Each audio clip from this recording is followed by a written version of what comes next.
तो साइंटिस्ट आगे exercise 14.3 start करेंगे। तो 14.3 के क्वेश्चन स्टार्ट करने से पहले इसके अंदर दो इंपॉर्टेंट आपको टॉपिक बताऊंगा, उस पर आप फोकस करना। तो साइंटिस्ट इसके अंदर कौन से दो टॉपिक यूज होने वाले हैं वो मैं आपको एक बार बता देता हूँ, उसके बाद में फर्स्ट क्वेश्चन स्टार्ट करेंगे हम, ठीक है। तो साइंटिस्ट इसके अंदर जो अपना केस फर्स्ट है वो देखते हैं।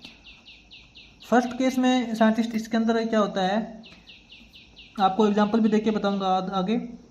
सम of probability of all events, scientist sum of probability of all events in an single experiment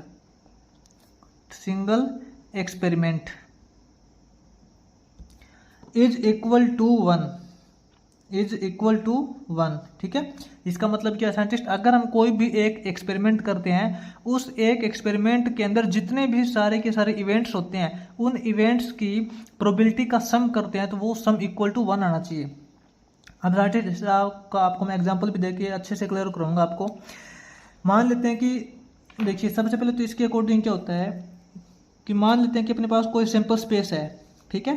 sample space हमने क्रिएट किया है जिसके अंदर बहुत सारे इवेंट है, जैसे कि इवेंट 1 हो गई, इवेंट 2 हो गई, इवेंट 3 हो गई, इवेंट 4 हो गई, अप टू इसके अंदर बहुत सारे इवेंट है, इवेंट n तक है, ठीक है। साइंटिस्ट अब n इवेंट्स की प्रोबेबिलिटी निकालेंगे, n इवेंट्स की प्रोबेबिलिटी का सम करेंगे। तो साइंटिस्ट यहाँ पे प्रोबेबिलिटी हो जाएगी इवेंट फर्स्ट की, प्लस में प्रोबेबिलिटी हो जाएगी इवेंट सेकंड की, प्लस प्रोबेबिलिटी हो जाएगी इवेंट 3 की, ठीक है, प्लस अप टू जितने भी साइंटिस्ट इसके अंदर इवेंट है, सभी इवेंट्स की प्रोबेबिलिटी का सम करेंगे, तो वो सम साइंटिस्ट इक्वल टू 1 आना चाहिए। अब आपको एग्जांपल भी देके बताऊंगा। एक तो आप इस केस को अच्छे से नोट कर लेना, ठीक है, आपको ये केस याद रखना है। किसी भी एक सिंगल एक्सपेरिमेंट के अंदर सभी इवेंट्स की प्रोबेबिलिटी का सम इक्वल टू 1 होता है। अब ये कैसे होता है, फॉर एग्जाम्पल साइंटिस्ट आप बिल्कुल सिंपल सा एग्जाम्पल मानिए, ज़्यादा डिफिकल्ट नहीं। मान लेते हैं कि हम एक डाइस को थ्रो करते हैं, ठीक है। डाइस को थ्रो करने के बाद साइंटिस्ट आपको पता है डाइस के सैंपल स्पेस कौन से बनते हैं, डाइस के अंदर 1 से लेके 6 तक नंबरिंग होती है, 1 2 3 4 5 6, ठीक है ना। एक डाइस जब हम थ्रो करते हैं तो उसके अंदर 1 से लेके 6 तक नंबरिंग होती है, ये इसके टोटल सैंपल स्पेस होते हैं। तो साइंटिस्ट इसमें आप ये बताइए 1 आने के क्या चांस है, 1 आने की प्रोबेबिलिटी निकालेंगे ना हम, प्रोबेबिलिटी ऑफ निकालेंगे इवेंट 1 की। 1 आने की प्रोबेबिलिटी साइंटिस्ट आपको पता है 1/6 है, क्योंकि टोटल के अंदर 1 कितनी टाइम है, 1 बार है, अपॉन में टोटल नंबर 1/6 हो जाएगी। इसी प्रकार साइंटिस्ट प्रोबेबिलिटी ऑफ 2 आने की प्रोबेबिलिटी कितनी है, मतलब इस टोटल सैंपल स्पेस के अंदर 2 है, वो कितनी टाइम है, 1 टाइम है, ठीक है। इसकी भी प्रोबेबिलिटी 1/6 हो जाएगी। 3 की प्रोबेबिलिटी भी 1/6, 4 की प्रोबेबिलिटी भी 1/6। तो साइंटिस्ट इन सभी की प्रोबेबिलिटी का जब हम सम करेंगे, देखिए probability of 1 plus probability of 2 plus probability of 3 plus probability of 4 plus probability of 5 plus probability of 6, ठीक है। इन सभी की प्रोबेबिलिटी का सम इज इक्वल टू 1 आना चाहिए। देखते हैं, 1 आने की प्रोबेबिलिटी आपको पता है 1/6 है, प्लस 2 आने की प्रोबेबिलिटी भी 1/6 है, प्लस 3 आने की प्रोबेबिलिटी भी 1/6 है, प्लस 1/6 प्लस 1/6 प्लस 1/6।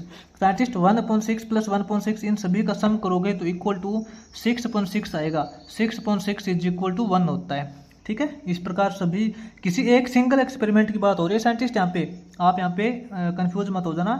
किसी एक सिंगल एक्सपेरिमेंट की बात हो रही है कि एक ही एक्सपेरिमेंट के अंदर जब अलग अलग इवेंट्स होती है तो सभी इवेंट्स की प्रोबेबिलिटी का सम इज इक्वल टू 1 आता है। ये मैंने आपको एग्जांपल देके क्लियर भी करवा दिया। एक तो आपको ये केस ध्यान में रखना है, ठीक है। अब साइंटिस्ट अपना सेकंड केस कौन सा है इसके अंदर, केस सेकंड केस साइंटिस्ट इसके अंदर हम रीड करते हैं ओड इन फेवर वाला। क्या होता है, बिल्कुल इजी है, ओड्स इन फेवर। अब ये क्या होता है साइंटिस्ट, ये अपना होता है number of case favourable to event E. मान लेते हैं किसी भी एक्सपेरिमेंट के अंदर हम कोई भी एक्सपेरिमेंट करते हैं, उसके अंदर डिफरेंट टाइप की इवेंट होती है, ठीक है। किसी भी इवेंट के फेवर में कितने केस हैं, ठीक है, number of case favourable to E, इसके अपॉन में करेंगे number of case not favourable to E, not favourable to E, ठीक है ना। इसका भी साइंटिस्ट आपको एग्जांपल देके बताऊंगा, अच्छे से आपको क्लियर करवाऊंगा, ऐसी बात नहीं है।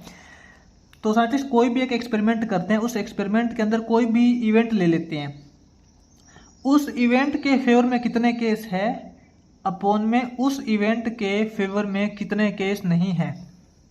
जैसे ऊपर वाला सेम एग्जांपल ले लेते हैं, मान लेते हैं कि कोई डाइस है, हम थ्रो करते हैं। एग्जांपल देखिए बताऊंगा आपको।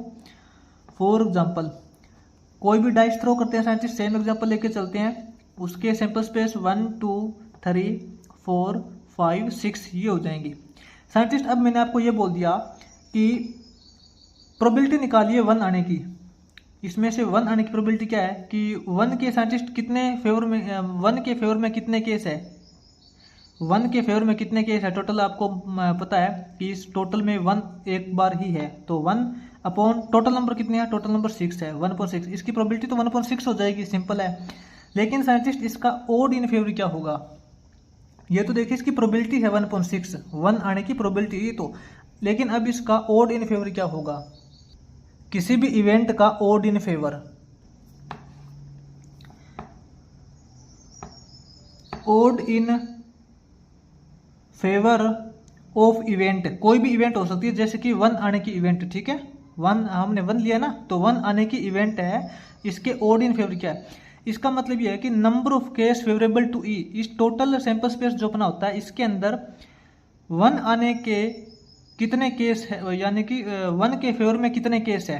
1 तो साइंटिस्ट 1 टाइम ही है, 1 upon number of case not favourable to E, यानी कि किसी भी इवेंट के फेवर में कितने केस नहीं है। जैसे कि अपने 1 है, 1 को छोड़ के बाकी कितने केस है इसके अंदर जो 1 के फेवर में नहीं है। 1 को छोड़ दीजिए, 1 को छोड़ने के बाद पीछे कितने केस है, 1 2 3 4 5 केस बच गए, ठीक है। तो 1/5 इसका ओड इन फेवर हो जाएगा। और एक इसका अपने इसी के अंदर आता है ओड इन अगेंस्ट। साइंटिस्ट इसका फॉर्मूला क्या होता है, ओड इन फेवर, ये तो मैंने आपको एग्जांपल देके बताया है। Number of case favourable to E, किसी भी इवेंट के फेवर में कितने केस है अपॉन में उसी सेम इवेंट के फेवर में कितने केस नहीं है। इसका होता है अपने पास एम।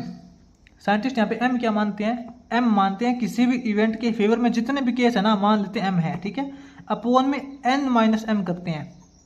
एन का मतलब होता है number of total sample point in sample space, किसी भी एक सैंपल स्पेस के अंदर टोटल सैंपल पॉइंट कितने हैं, यानी कि टोटल इवेंट्स कितने हैं, उस टोटल इवेंट का नंबर एन होता है, ठीक है। इस टोटल में से हम एम माइनस करेंगे, एम यानी कि इसके फेवर में कितने हैं वही हो जाएंगे ना, सिंपल बात है, M upon N minus M, ये तो इसका ओड इन फेवर हो जाएगा। उसके बाद में साइंटिस्ट अपना एक आता है ओड अगेंस्ट, ये भी बिल्कुल इस जैसा ही है, ओड अगेंस्ट,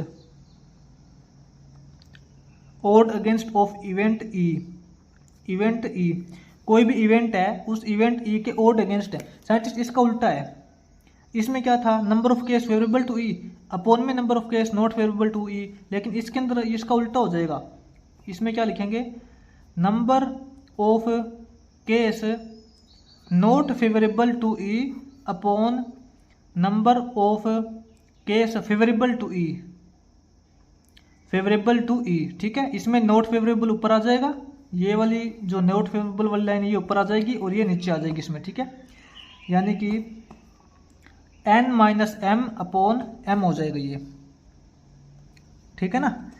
अगर हम इसी का देखें जो अपना 1 है, इसमें 1 का ओड अगेंस्ट कितना हो जाएगा, ये 1/5 था, इसका 5/1 हो जाएगा, सिंपल है, ठीक है ना। अब साइंटिस्ट इसमें जो फर्स्ट क्वेश्चन की तरफ चलते हैं, तो अब चलते हैं साइंटिस्ट एक्सरसाइज 14.3 के फर्स्ट क्वेश्चन की ओर। तो फर्स्ट क्वेश्चन की साइंटिस्ट स्टेटमेंट के अकॉर्डिंग रीड कीजिए। फर्स्ट क्वेश्चन में स्टेटमेंट दे रखी है अपने को, let a sample space be S, कोई भी एक सैंपल स्पेस दे रखा है किसी भी एक्सपेरिमेंट का, एस है जो कि W1 W2 up to W6 तक है, यानी कि इस सैंपल स्पेस के अंदर, यानी कि एक एक्सपेरिमेंट के अंदर 6 इवेंट की जाती है, ठीक है। Which of the following assignments of probability to each outcomes are valid. तो साइंटिस्ट ये असाइनमेंट का मतलब ये है कि इनमें प्रोबेबिलिटी का असाइनमेंट दे रखा है। जो सैंपल स्पेस में जो W1 है, W1 की ये प्रोबेबिलिटी है, W2 की ये प्रोबेबिलिटी है, W3 की ये प्रोबेबिलिटी है। अलग अलग असाइनमेंट दे रखे हैं A B C D। तो इसमें से अपने को ये बताना है कि कौन सा असाइनमेंट है वो वैलिड है। ठीक है, तो देखते हैं। तो ये देखिए साइंटिस्ट, ठीक है, फर्स्ट क्वेश्चन में अपने को एक एक्सपेरिमेंट के अंदर अलग अलग इवेंट्स की प्रोबेबिलिटी दे रखी है। इसमें बताना है कि कौन सा जो असाइनमेंट है वो वैलिड है, assignment A B C D E। ठीक है, तो साइंटिस्ट मैंने आपको अभी जो 14.3 स्टार्ट की थी, तो स्टार्टिंग में फर्स्ट केस बताया था कि किसी भी एक इवेंट के अंदर, देखिए, किसी भी एक एक्सपेरिमेंट के अंदर अलग अलग इवेंट्स की प्रोबेबिलिटी का सम इज इक्वल टू 1 होता है। अभी मैं आपको बता के हटाऊं तो यही यहाँ पे यूज होगा। तो इस फर्स्ट क्वेश्चन में देखिए साइंटिस्ट, अपना जो असाइनमेंट ए है इसके लिए चेक करते हैं सबसे पहले। तो फॉर असाइनमेंट ए असाइनमेंट के लिए साइंटिस्ट जो W1 यानी कि ये W1 W2 साइंटिस्ट ये अपने को इवेंट दे रखी है। ठीक है, ये अपने इवेंट W1 है, इवेंट W2 है, इवेंट W3 है। तो इनकी प्रोबेबिलिटी दे रखी है। तो साइंटिस्ट यहाँ पे जो प्रोबेबिलिटी ऑफ इवेंट W1, ठीक है, plus probability of event W2 plus probability of event W3 plus probability of event W4 plus probability of event W5 W6, ठीक है, प्रोबेबिलिटी ऑफ W6, इन सभी इवेंट्स की प्रोबेबिलिटी का सम इक्वल टू 1 आना चाहिए, तभी तो ये असाइनमेंट वैलिड होगा। तो साइंटिस्ट W1 की प्रोबेबिलिटी कितनी है? W1 की प्रोबेबिलिटी 1.6 सभी की प्रोबेबिलिटी 1.6 दे रखी है। 1.6 plus 1.6 plus 1.6 plus 1/6 plus 1/6 plus 1/6, ठीक है। तो इन सभी का सम करेंगे तो साइंटिस्ट हो जाएगा अपने पास 6/6 का मतलब 1। ये देखिए, इन सभी की प्रोबेबिलिटी का सम करेंगे तो 1 आएगा। तो ये तो अपना असाइनमेंट वैलिड है, ये तो वैलिड है। ठीक है, अब हम चेक करते हैं बी असाइनमेंट के लिए।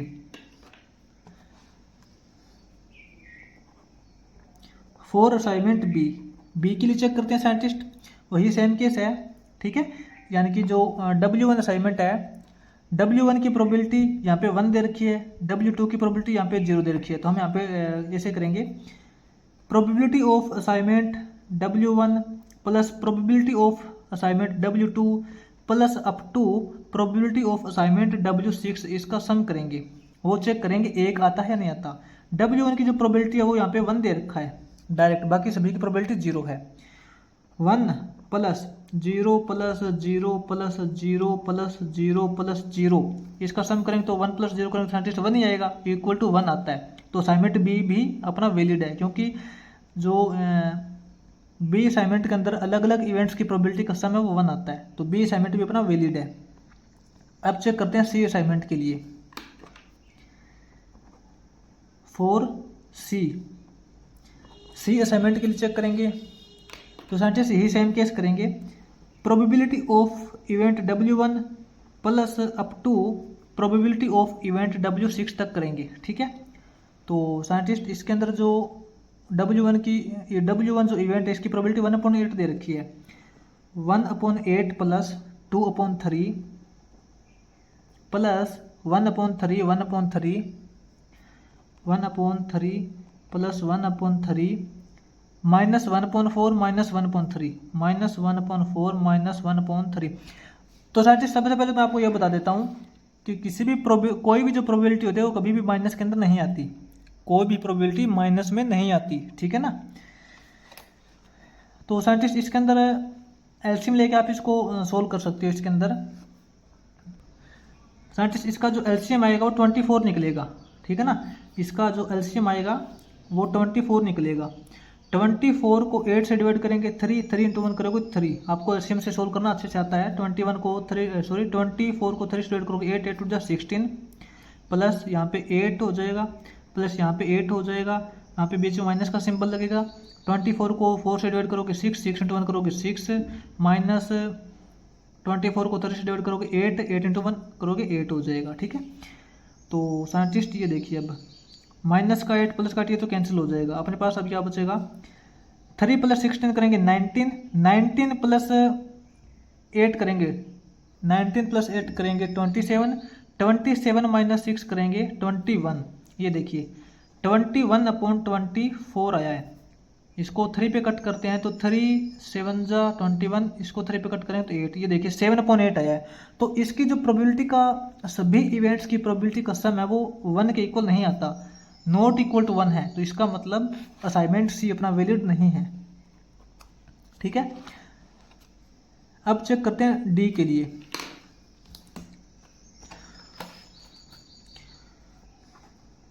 For assignment D assignment check करते हैं साइंटिस्ट। उसी प्रकार देखिए सभी की प्रोबेबिलिटी का सम हम डायरेक्ट चेक कर लेते हैं। 1 यहाँ पे 12 दे रखा है, ठीक है। 1.12 plus 1.12 1.12 plus 1.12 plus 1.6 plus 1.6 plus 1.6 3.2, 1.6 plus 1.6 plus 1.6 plus 3/2। तो साइंटिस्ट इसको आप एलसीएम लेके सोल्व कर लेना, ठीक है।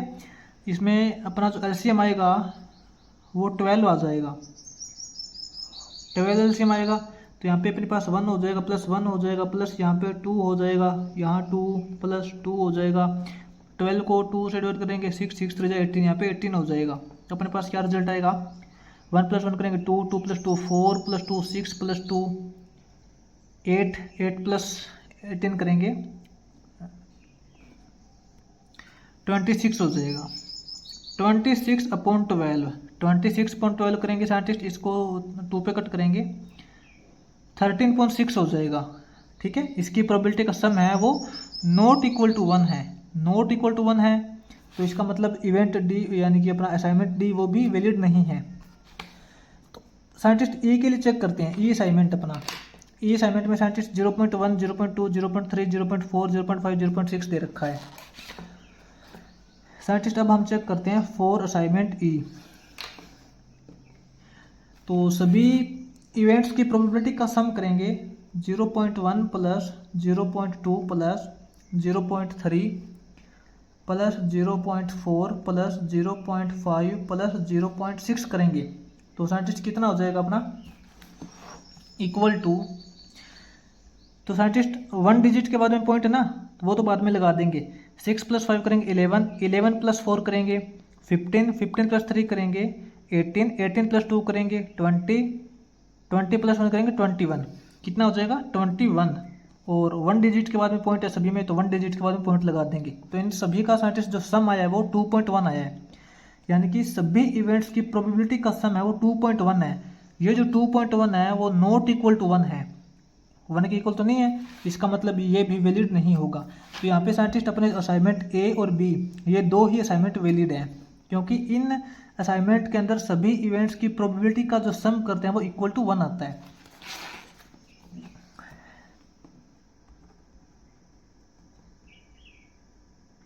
Assignment A and B of the experiment are valid, ठीक है।